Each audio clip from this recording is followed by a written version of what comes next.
und die Welt erzittert.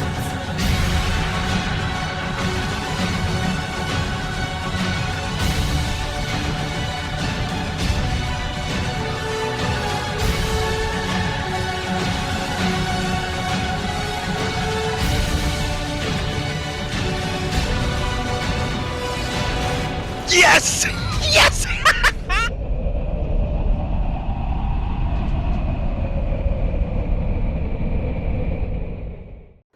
So, the FV4202. The old, new, the new old? I don't know. Tier 10. British. Medium tank. It was replaced about 3 years ago by the Centurion Action 10. And, the reason it got replaced was because the FV4202 was considered underpowered. It wasn't replaced because it was considered overpowered. It was considered underpowered. It didn't fit in the game, according to... Well, it didn't fit the line. The play style. Because you had the Centurion 1, and then you had the Centurion 7-1, and then you had the FV4202. And they thought it doesn't quite fit. It was slow. It had decent hull armor, bad turret. You had the Centurion 1 and the Centurion 7-1, who both had pretty good turrets for their tiers. And then you got this thing, which didn't really have the right turret. And so they said, let's replace it and add in the Centurion Action X that goes 53 kilometers an hour. And then they gave it a better turret, too. So they gave us, you know, quote-unquote, a better tank. And it no longer fired Hesh as its premium, which was another complaint by a lot of the community, was the fact that you had Hesh as your premium rounds instead of Heat as your premium rounds. And so they did. They replaced the 40 kilometer an hour top speed FV4202 with the Centurion Action X. And I love the Action X. I did. I do. But I love the FV4202 more. I was really upset when they replaced it. And finally, after many years of ranting in the forums and making videos and mentioning it and rating streams, finally, it's been added back to the game. And of course, they knew that the community would be up in arms if they added it improperly to the game. In other words, they nerfed it, or it wasn't how it used to be. And so when they added it, they buffed it, which wasn't needed. All they needed to do was put it back in the game exactly how it was, and it would be great. But they buffed it. They gave it 2 more millimeters of turret front armor, and then they buffed the sides and rear turret armor. It's 200 all the way around. And they gave it a 50 kilometer an hour max speed. Was it too much? Was it too much for the game? Is it too good? Is it too good? And my simple answer is no. I've been questioned by a couple of people who think the Action X has been overtuned, and I'm going to show you some quick stats backing up their claims. Here are the estimated marks of excellence requirements on the top tanks in the game. The number one being the FV4202 at 5,700 combined damage needed to 3 mark. And behind that is the WZ-1115A, the 113, and the 430U. And they're way behind. The Patton, which is the next 105 medium, is at 5,000. So you need 700 more for the FV4202. Does this mean the tank is OP? Does this mean the tank is a little bit overtuned? And my answer to you is no. It is not. I wish I had screenshots, because what I'm going to say, you're going to have to just trust my word for.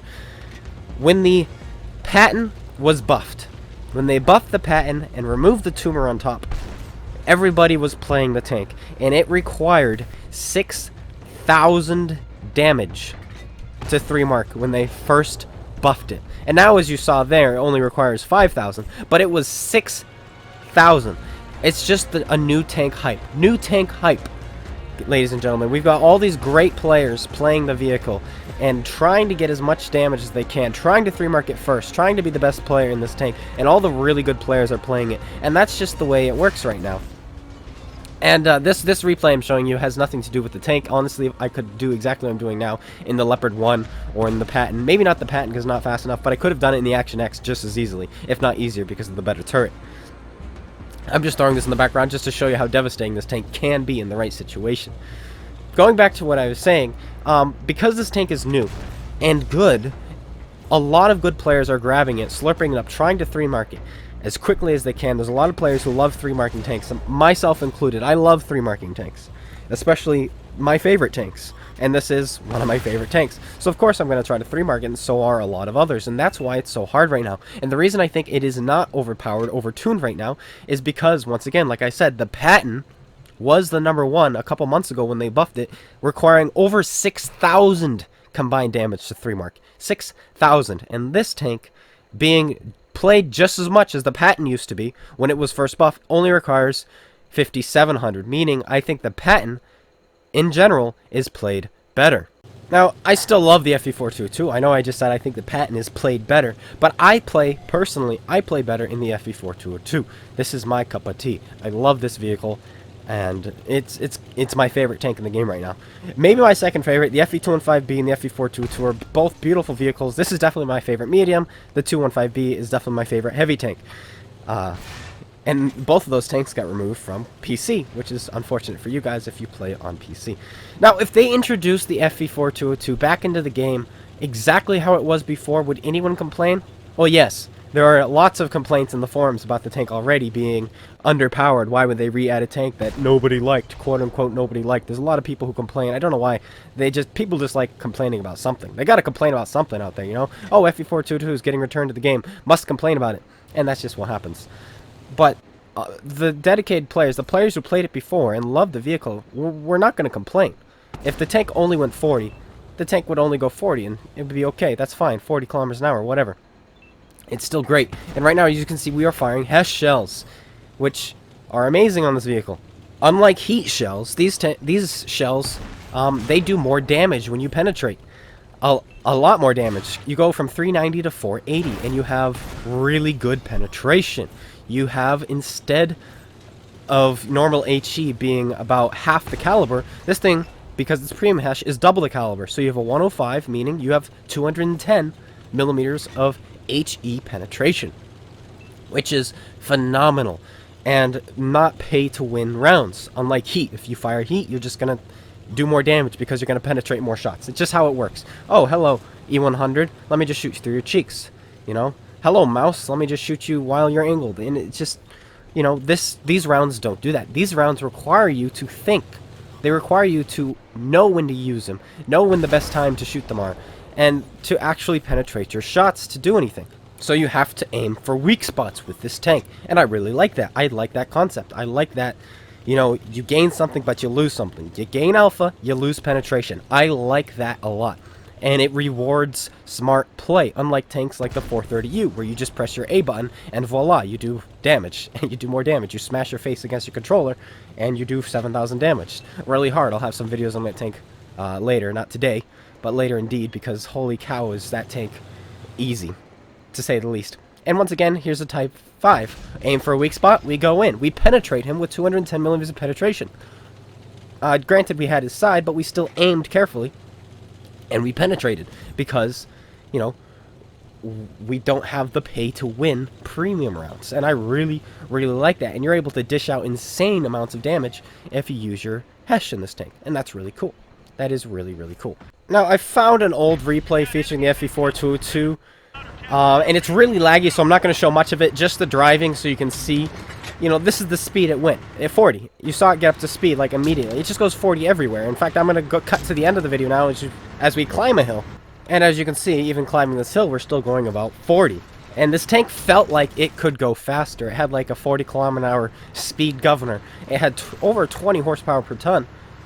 It felt like it could do more, but it couldn't. So now let me jump into a full replay and show you the difference. You saw it driving at 40, and it felt slow. And you saw how short the turret was. The tank was a lot smaller, but with the HD model, which we have now, they made the turret a little bit taller. It looks like the Tier 8 FV4202P. It does. And I'm okay with that. At first, I was a little upset with how tall the turret became, but now it's not so bad. But look at the speed now. This feels so much better, so much more comfortable. And I think introducing the Action X way back in the day and replacing the FV4202 was not needed. I think all they needed to do was buff the speed. Look, it goes 50, and it feels great. Granted, people like the Action X, and I think adding the Action X was a great idea. I just don't think removing this so long ago was a good thing. But that's fine. It's over now. We've got the tank back, and look at its performance. It performs phenomenally. It feels like the crossover between the Leopard 1 and the Patton. You've got this phenomenal, accurate gun on the Leopard 1. You do. And you just want to... You love the gun on the Leopard 1, alright? Everybody loves the gun on the Leopard 1. You'd better love the gun on the Leopard 1, alright? If you don't, you're crazy. Okay, maybe you don't like the gun. I understand. Some people say it trolls them. It doesn't seem to troll me. I love the gun on the Leopard 1. It feels phenomenal.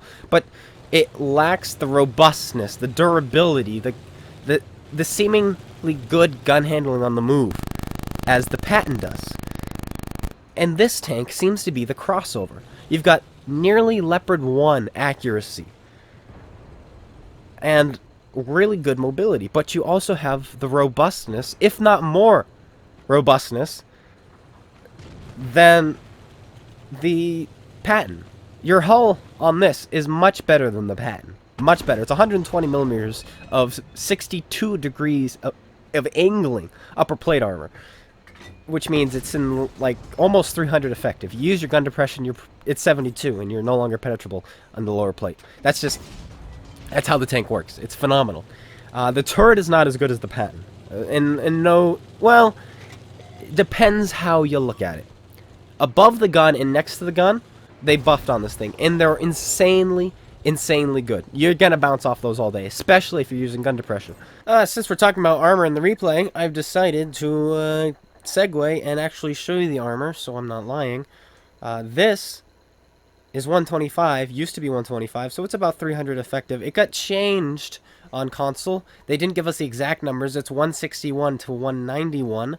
We're just going to pretend it's 161. And if it is 161 millimeters, then the effective armor there is actually 386. So yeah, just tank destroyers firing premium rounds are going to go through this, not using its gun depression. Now, next to the gun has been buffed to 200. These two plates are 200 now. They used to be 120. And that means this part right here is now effectively about 331 millimeters of effective armor right here. So that's really good. It's no longer 200 effective, it's 331. That's ridiculous. And then underneath the gun is 200 millimeters as well. This is all 200. So this location right here is going to be about 200 effective wherever you hit. Right here is going to be probably about 270 effective, more like. 270 effective, what am I saying? 235 effective or so. So keep that in mind. This is where you want to shoot this tank, and this is where you don't want to be shot in this vehicle. Now the upper plate, if you go to the upper plate, you're going to see it is about 288, 300 in some places effective. And if you use 10 degrees of gun depression, good luck. Even in your tier 10 tank destroyers, you ain't going through that. Shoot here. Shoot here. This is where you want to shoot pretty much at any angle, unless you're a tier 10 tank destroyer. You can, tier 10 tank destroyers and premium rounds can go through right here. But otherwise, shoot here, regardless of the angle. This is where you want to shoot. I mean, unless, of course, you catch the tank like this, then you can shoot the sides or something like that. And this tank is not going to get penetrated above the gun and to the top right and left of the gun. It's just the way it's angled, and it's phenomenal. It's amazing. However, if you shoot below the gun where the turret ring is, and to the left and right, kind of next to the gun, not above the gun, kind of where it's less angled, you see it's rounded and not sloped back, you can go through that no problem. And that's something the Patton does not suffer from, unlike this tank, which does. And the Action X also does not suffer from that. This tank does. So you've got this tank which doesn't have as good armor, it seems, the turret anyway, as the other tier 10 mediums. So why is it good? Why is it good? And the answer is, it just handles. The way the tank handles. I'm sure you all have one of those tanks which you play, which is in your garage, which for some reason people don't seem to like, but you do, and you don't know why. You just like it. It just feels good. That's what this tank is. It just feels good. And that is proven by the way it's been performing. It has been overperforming lately, I will say that. But like I said before, that is because everyone, especially the good players right now, are playing it to 3 mark. You know, you've got the average player who plays it, pulls it out, plays it once or twice, a couple of times a night, maybe even, like I said, once or twice a night, you know, just to play it. But then you have the dedicated players who want to 3 mark it, and they're playing it 10, 20, 30 times a night. And so that is why the tank feels like it's overperforming. So, yeah, there's that.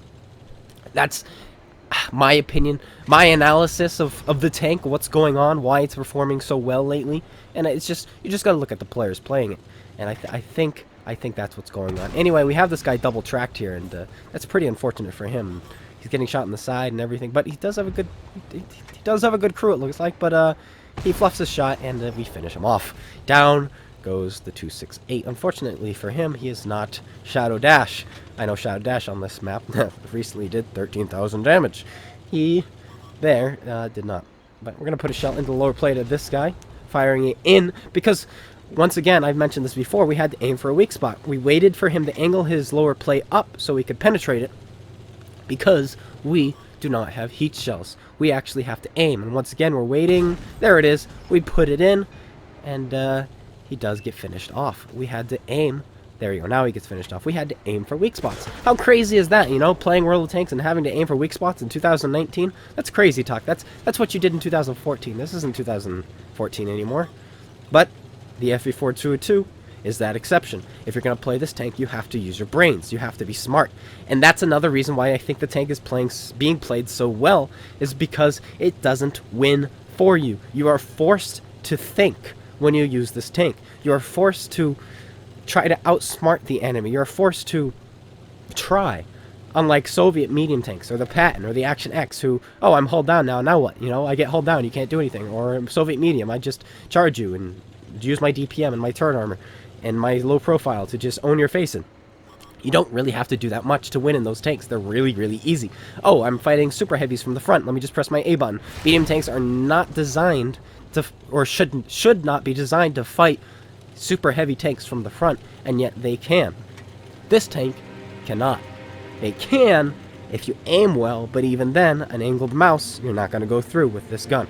It's just how it works. You have to think critically.